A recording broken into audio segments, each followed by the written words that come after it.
আসসালামু আলাইকুম। গত 21শে অক্টোবর 2025 তারিখ পিরোজপুর জেলার মঠবাড়িয়া পৌরসভার মঠবাড়িয়া কলেজ সংলগ্ন এলাকায় একটি হত্যাকাণ্ড সংঘটিত হয়।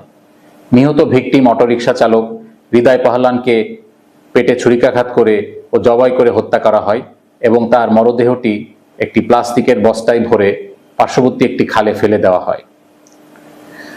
হৃদয় পাহলান 21শে অক্টোবর সন্ধ্যা থেকে নিখোঁজ ছিলেন। গত 23 অক্টোবর 2025 তারিখ র্যাব 8 এই ক্লুলেস হত্যাকাণ্ডটির ব্যাপারে জানতে পারে। সংবাদ প্রাপ্তির পরপরই র্যাব 8 সংশ্লিষ্ট এলাকায় গোয়েন্দা নজরদারি বৃদ্ধি করে এবং এই ঘটনার রহস্য উদ্ঘাটনে ছায়া তদন্ত শুরু করে।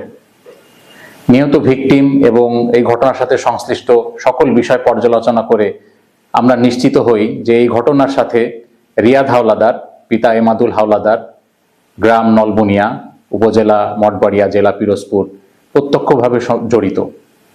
অতঃপর 30 অক্টোবর 2025 তারিখ দুপুরবেলা র্যাব 8-এর একটি চৌকস আভিযানিক দল মঠবাড়িয়া উপজেলার মিঠাখালী এলাকায় অভিযান পরিচালনা করে রিয়াদ হাওলাদারকে গ্রেপ্তার করতে সক্ষম হয়। গ্রেপ্তারকৃত রিয়াদ হাওলাদারের স্বীকারোক্তি মতে এই ঘটনার সাথে আরও একজন প্রত্যক্ষভাবে জড়িত।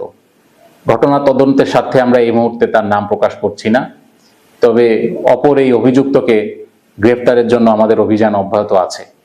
ভবিষ্যতে র্যাব 8-এর এ জাতীয় কার্যক্রম এবং অভিযান অব্যাহত থাকবে। ধন্যবাদ।